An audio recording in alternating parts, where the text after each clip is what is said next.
अगले साल होने वाले उत्तर प्रदेश विधानसभा चुनाव को लेकर के सरगर्मी अभी से तेज है। इसी बीच आज समाजवादी पार्टी की साइकिल पर सवार के लिए उत्तर प्रदेश के कई बड़े नेता अखिलेश के पास पहुंचे। इनमें एक बड़ा नाम है नसीमुद्दीन सिद्दीकी का, जिन्होंने पहले हाथ की सवारी छोड़ी और कांग्रेस का हाथ थामा। माफ कीजिएगा, हाथी की सवारी छोड़ी और फिर कांग्रेस में शामिल हुए, लेकिन अब कांग्रेस से भी उनका मुंह भंग हो चुका है और मन समाजवादी पार्टी की साइकिल पर सवार होने का है। यानी नसीमुद्दीन सिद्दीकी अब से नेता समाजवादी पार्टी कहलाएंगे।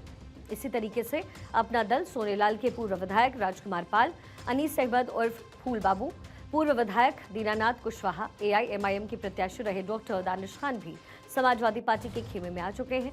लखनऊ में हुई ये ज्वाइनिंग समाजवादी पार्टी के मिशन 27 की तैयारियों के बीच बड़ा सियासी कदम माना जा रहा है।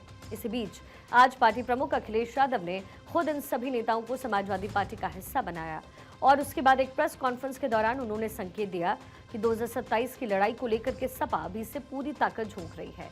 इन नेताओं की ज्वाइनिंग को उन्होंने पीडीए को मजबूत करने की दिशा में बड़ा कदम बताया।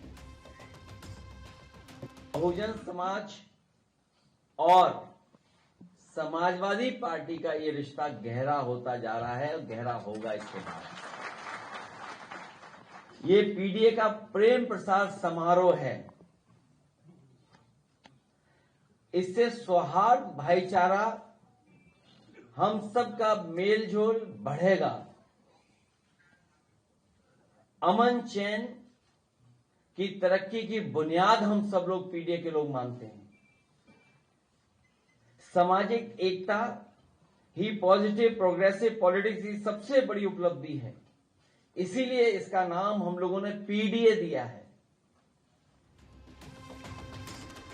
और इसी बीच एक मजेदार बात यह रही कि अनीस अहमद उर्फ फूल बाबू बीएसपी से आज समाजवादी पार्टी में शामिल हुए, लेकिन वो अपनी पुरानी पार्टी को भूल नहीं पाए। अखिलेश यादव के सामने अपने भाषण में अनीस अहमद ने बार बार कहा कि बीजेपी को कोई हरा सकता है तो वो बहुजन समाज पार्टी है। ये बात और रही कि बाद में उन्होंने अपनी गलती सुधारी। हालांकि नसीमुद्दीन सिद्दीकी ने मामले को बैलेंस करते हुए कहा कि जो लोग आज बहुजन समाज पार्टी में शामिल हुए हैं उन्होंने अपनी गलती ठीक कर ली है। और कतई बिल्कुल कंफ्यूज होने की जरूरत नहीं है। बहुजन समाज पार्टी ही पीडीए है। इसलिए पीडीए की जो आज बात है वो बहुजन समाज पार्टी की ही बात है। तो फोकस यहीं पे हमारा हो सकता है, रहेगा फोकस।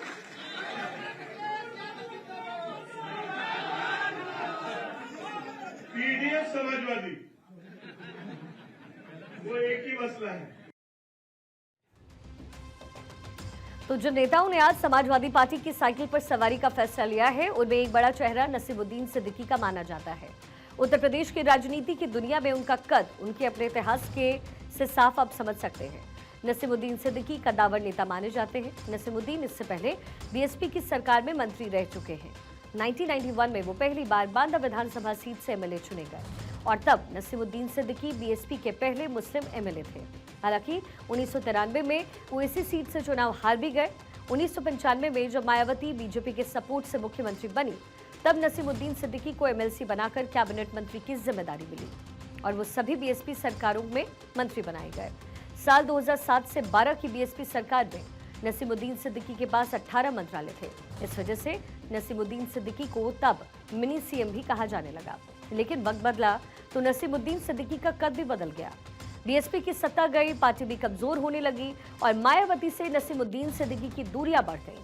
फिर नाराजगी इतनी बढ़ी कि मायावती ने 2017 में नसीमुद्दीन को पार्टी से बाहर का रास्ता दिखाया, जिसके बाद 2018 में नसीमुद्दीन कांग्रेस में शामिल हुए।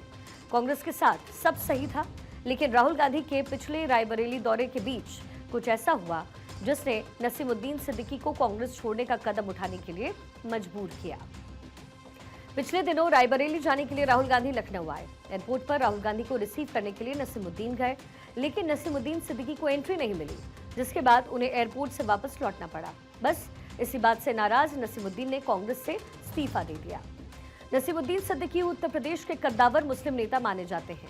24 जनवरी को उन्होंने कांग्रेस छोड़ा। बीएसपी से पहले ही दूरियां हैं और बीजेपी में जाने का सवाल ही नहीं है। लिहाजा अब समाजवादी पार्टी की साइकिल ही एक सहारा बनी। अखिलेश यादव ने भी खुले दिल से उनका वेलकम किया। आज नसीमुद्दीन सिद्दीकी ने कार्यकर्ताओं को संबोधित करते हुए कहा कि मुकाबला साधारण लोगों से नहीं है। असली मजा तब आता है जब सामने मजबूत विरोधी हो। उन्होंने अनुशासन पर जोर देते हुए कहा कि पहले पार्टी का अनुशासन, फिर राष्ट्रीय अध्यक्ष का आदेश और उसके बाद विचारधारा, इसी क्रम में आगे बढ़ाना होगा। पीडीए का जो हरण हो रहा है उसको समाप्ति के लिए प्रयास के लिए और बहुत सारे ऐसे हैं, इन सब को लेकर के मैं समाजवादी पार्टी में आया हूं। हमें अपना काम करना है और काम बोलेगा हमारा।